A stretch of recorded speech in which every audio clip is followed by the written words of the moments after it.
Panama paper سے شہرت پانے والے نواز شریف صاحب کے صاحبزادے حسن نواز جو ایک عرصے سے لندن میں مقیم ہیں، ان پر 52 لاکھ پاؤنڈ جرمانے کی خبریں آج پاکستانی میڈیا پہ زور و شور سے چلنے لگیں۔ وجہ سمجھ میں آنی چاہیے۔ برطانوی حکومت نے گزشتہ روز ہی یعنی کہ 18 مارچ کو جان بوجھ کر ٹیکس ادا نہ کرنے والوں کی فہرست یعنی کہ current list of deliberate tax defaulters کو ویب سائٹ پہ جاری کیا، جس میں تقریباً 149 افراد کے نام ہیں۔ اس لسٹ آف ڈیلیبریٹ ڈیفالٹرز میں حسن نواز صاحب کا نام جو ہے وہ دوسرے نمبر پہ ہے، یعنی کہ اسے تلاش کرنے میں زیادہ محنت نہیں کرنی پڑتی۔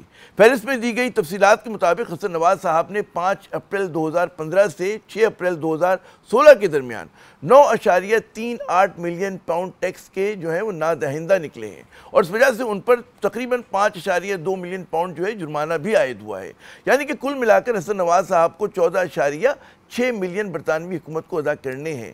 حکومتی ذرائع کا کہنے کہ جی یہ کوئی نیا کیس نہیں، لیکن یہ فہرست جناب نئی ہے اور اس کی جو تفصیلات ہیں وہ تازہ ترین ہیں۔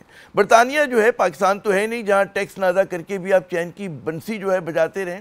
برطانوی قوانین کے تحت قرضہ تو معاف ہو جاتا ہے، لیکن ٹیکس چوری کا جرمانہ جو ہے وہ دیوالیہ ہونے پر بھی ادا کرنا پڑتا ہے۔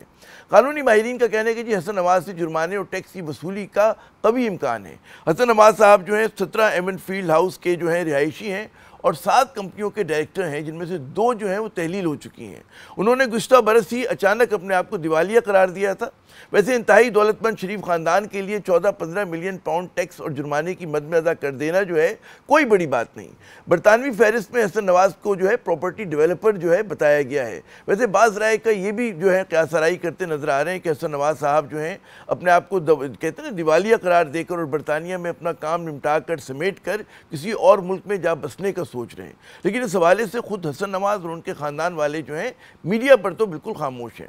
زمانۂ طالب علمی میں B B C hard talk کو دیے گئے ایک انٹرویو میں حسن نواز نے ایمن فیلڈ کو جو ہے وہ اس کا جو فلیٹ ہے اس کو کرائے کا قرار دیا تھا، اور جو بعد میں انہی کی ملکیت نکلا۔ حسن نواز پر جرمانہ اور ان کا نام جو ہے دانستہ ٹیکس ادا نہ کرنے والوں کی فہرست میں شامل ہونا کیا شریف خاندان کے لیے کوئی نیا مالی سکینڈل ثابت ہو سکتا ہے؟